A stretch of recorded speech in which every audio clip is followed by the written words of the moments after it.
After Celtic and Rangers, Heart of Midlothian are considered the third most successful club in Scottish football, with Aberdeen. Even though they've had an on and off history of success, Heart of Midlothian has quite a tragic history of near misses and relegation from the top flight. But without a doubt, the most traumatic event in the club's history occurred in the 1985-86 season when everything fell apart in the last 10 minutes of the final day. No one expected anything from this Hearts side. Even in the previous season in 1984-85, Hearts came in 7th place out of 10 teams, 28 points behind league winners Aberdeen, managed by Alex Ferguson. And this was an era when you only got 2 points for a win. Hearts had been in deep financial troubles since the late 1970s, but things started to change in 1981 when a business-savvy Wallace Mercer became Hearts chairman and started to rebuild the club almost from scratch. Even after the start of the season, there was no real indication of what was to come.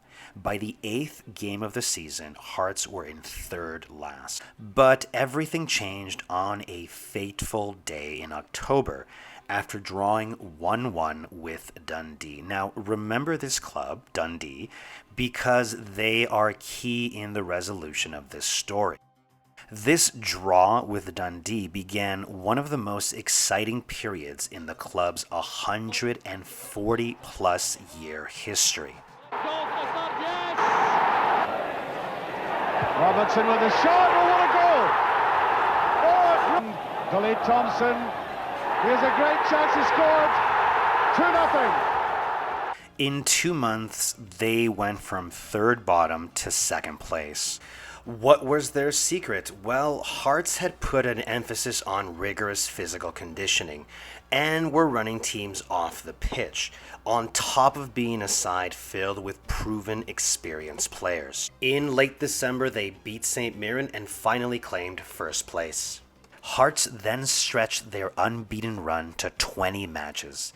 With 8 games remaining and Hearts in 1st, there was a celebratory feeling in the Maroon side of Edinburgh. So much so that Hearts even re-recorded a modern version of their classic theme song. Glorious Hearts, it's down at Tynecastle. Hearts, Hearts, glorious Hearts, it's down at Tynecastle they ride. The talk of the town of the boys and Hearts were considered the real deal. Even better, they were close to winning the Scottish Cup as well, qualifying to the final after beating Dundee United. With 3 matches remaining, things started to feel a bit uncertain as Hearts experienced a drop in form at the worst possible time. They struggled versus Aberdeen and Clydebank. But going into the last match versus Dundee, they still had control of the title race. All they needed was a draw to secure the championship. Then came May 3rd, 1986, a day Hearts fans will remember forever. Title rivals Celtic were in 2nd place, just 2 points under Hearts and 4 goals below them. This was Hearts' biggest match in decades. It was a very locked-in game with few chances except for a controversial penalty shout. The match against Dundee went into halftime drawn at 0-0. The problem was that Celtic were actually winning 4-0 versus St. Mirren. So Hearts knew they still had the title as long as they didn't lose. But as you can imagine, tragedy struck.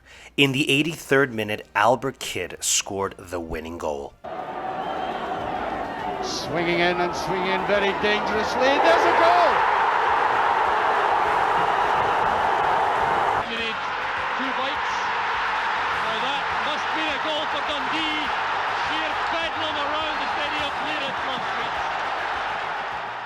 And then added a second soon after to finish it off. So Celtic became champions on goal difference, their 34th title. The players, the supporters were naturally devastated.